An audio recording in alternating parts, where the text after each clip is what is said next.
สบายดีกลับมาพบกันอีกครั้งเนาะกับสลันเล่าเรื่องเป็นคือเส้นเดิมคลิปนี้เนาะก็มีเรื่องมาเล่าสู่กันฟังคันสั้นไปรับชมรับฟังพร้อมๆกันเลยเนาะกับเรื่องงูและความเชื่อในทางโชคลางงูเป็นสัตว์ที่ถูกมองว่าเป็นอันตรายต่อมนุษย์เพราะพิษของมันร้ายแรงหากมันคบผู้ใดก็ยากที่จะรอดชีวิตได้ถึงแม้นว่างูบางชนิดจะบ่มีพิษและมักอยู่อย่างสงบบ่รบกวนไผก็ตามแต่มันก็ถูกมองว่าเป็นสัตว์ที่ต้องหลีกลี่หนีห่างอยู่ดีนั่นเองด้วยรูปลักษณะของมันที่น่าเกลียดมีลำตัวที่เรียนและยาวเลื้อยพันกับต้นไม้และสายคาเหือนได้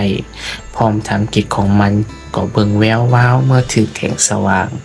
ยิ่งแค่แต่มันเพิ่มความน่ายำเกรงเข้าไปอีก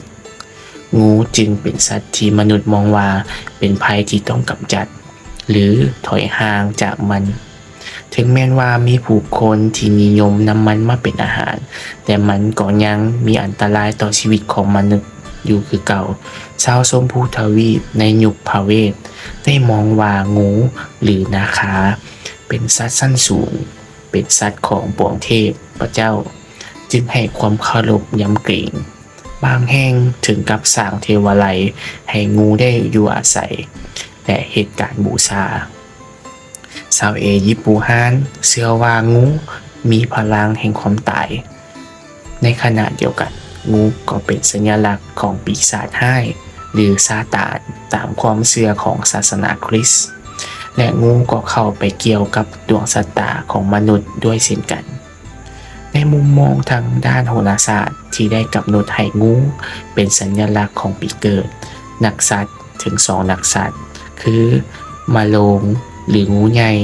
ซึ่งบางบอนก็ใช้สัญลักษณ์เป็นพญานาคหรือมังกรส่วนอีกนักสัตว์หนึ่งก็แมนปีมะเสงหรืองูน้อยดังนั้นงูจึงมีความใกล้ชิดกับวิถีชีวิตของมนุษย์อย่างยิ่งเพราะฉะนั้นมนุษย์เกือบทั่วโลกจึงให้ความย่านกลัวและส่วนหลายถึงขั้นแสดงอาการเคารพตัวงูเลยก็มีชาวเกรกบูฮานเชื่อว่างูคือสัตว์ของเทพเจ้าซึ่งเกี่ยวข้องกับเทพเจ้าแห่งโอลิมปัสในขณะที่ชาวอียิปต์เชื่อว่างูคือเทพเจ้าชาวจีนก็เชื่อว่างูคือลูกหลานของมังกรซึ่งเป็นสัตว์ของเทพเจ้าที่บันดาลโชคลาภอำนาจวาสนาและล้างร้ายล้างดีส่วนชาวชมพูทวีปก็ให้ความนับถืองูโดยเหตุที่พระศิวะเจ้าทรงใช้งูเห่าพันคอและพระนารายณ์ก็บรรทมอยู่ถึงหลังของพญานาคราชความเชื่อเรื่องงูยังได้เกี่ยวพันกับวงการแพทย์ด้วยโดยมีการนำเอาหูปงูมาเป็นสัญลักษณ์ซึ่งบ่งบอกถึงการเป็นแพทย์งูถูกนำเอามาพ่นกับไม้เท้าซึ่งเป็นตัวแทนของแพทย์ที่ใช้กันทั่วโลก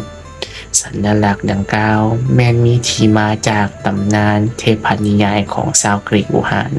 ที่เกี่ยวพันกับเทพเจ้าบางประเทศเชื่อว่างูเป็นสัญลักษณ์ของโชคลาภแต่ในขณะเดียวกันนั่นงูก็เป็นตัวแทนของเพศตรงกันข้ามอีกด้วยในขณะที่ความเชื่อของชาวลาวนั้นเชื่อกันว่าหญิงสาวคนใดที่ฝันว่ามีงูมาพันก็แสดงว่าหญิงผู้นั้นจะได้พบคู่ครองในวัยนี้แต่ถ้าหากหญิงชายคนใดฝันว่าถูกงูตบกัด